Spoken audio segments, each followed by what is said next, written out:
dowladda Soomaaliya iyo hay'ado caalami ah oo ka digaya masiibo ku soo socota 5 magaalo Soomaaliyeed oo ay ku nool yihiin dad badan.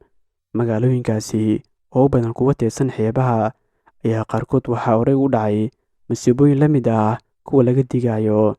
Magaalooyinkaasi oo ku kala yaala waqooyiga iyo koonfurta Soomaaliya, laakiin Wasaaradda Deegaanka iyo Isbeddelka Cimilada ee Dowladda Federaalka Soomaaliya ayaa digniin u dirtay shacabka Soomaaliyeed, gaar ahaan kuwa ku nool koonfurta dalka, iyadoo uga digtay khatarta duufaanta El Niño ee ka dhalan karta roobka xooggan ee la filayo. Haddaba waa sidee khatarta ka dhalan karta duufaantan? Muxuu yahay El Niño? Waa sidee magaalooyinkan iyo cimiladooda?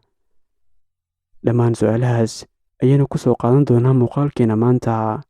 Magacaygu waa Diino Xuseen Shacab, halkani waa kanalka Iftiinka. Ku soo dhawaada muuqaalkeena maanta.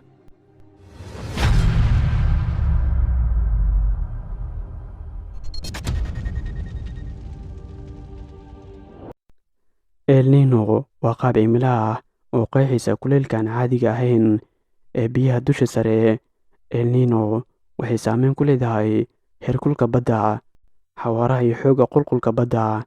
Dhacdooyinka El Niño waxay u dhacaan si aan joogto ahayn. Waxa ay kalluumaysatada xeebaha bari u aqoonsadaan inay u eg tahay biyo diiran oo aan caadi ahayn. Magaalooyinka iyo Wasaaradda Deegaanka iyo Isbeddelka Cimilada ee Soomaaliya ka digtay ka soo saartay ayaa waxay gaarayaan ilaa 5 magaalo xeebeed oo ay ka mid yihiin Berbera, Boosaaso iyo Kismaayo. Berbera waa magaalo madaxda gobolka Saaxil ee Somalilan, waana magaalo leh deked aad u weyn. Berbera waa magaalo xeebeed, waxayna ahayd caasimaddii hore ee gumeystihii Britishka ee Somalilan.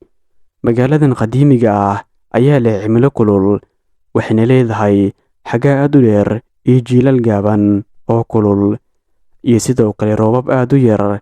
Celceliska heerkulka sare waxa uu si joogto ah ugu sareeyaa 40 digrii inta lagu jiro ku dhawaad 4 bilood ee xilliga xagaaga: Juun, Julaay, Agoosto iyo Sebtembar. Waa magaalo uu ganacsiga aad u kala socdo marka la eego dekedda iyo alaabaha ka soo dega. Sidoo kale waxayna ka mid tahay magaalooyinka haatan looga digayo khatarta El Niño. Boosaaso waa magaalo taariikh ahaan loo yaqaano Bandar Qaasim. Waa magaalo ku taala waqooyi bari ee gobolka Bari Soomaaliya. Dowladda hoose waxay u adeegsataa sidii magaalo madaxda ganacsiga ee gobolka. Waxay leedahay deked weyn oo ay maamusho Puntland. Boosaaso waxay leedahay cimilo kulul, waxay leedahay kulayl huur ah. Celceliska heerkulka maalinlaha ee sanadka oo dhan waa 30 digrii. Celceliska heerkulka sare ee dambe ayaa ugu sareeya bilaha xagaaga ee Juun ilaa Agoosto.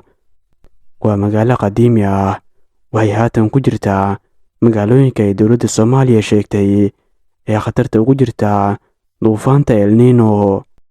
Magaalada Kismaayo ee xarunta gobolka Jubbada Hoose ayaa sidoo kale hadda waxay ku magacaaban tahay magaalo madaxda ku meel gaarka ah ee maamulka Jubbaland.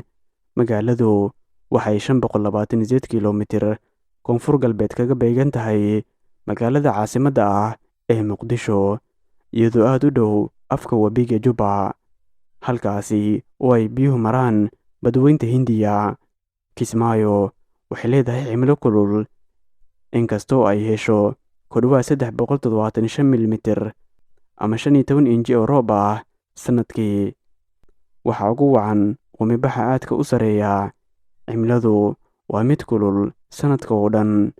Roobka guga waxay bilowdaan Abriil waxayna dhammaadaan ilaa Luulyo, iyagoo soo saara biyo nadiif ah oo muhiim ah, waxayna sameeyaan dhir cagaaran. Walow hadda dalka oo dhan ay ka jirto roob yari iyo xilli badan oo aan roob la helin.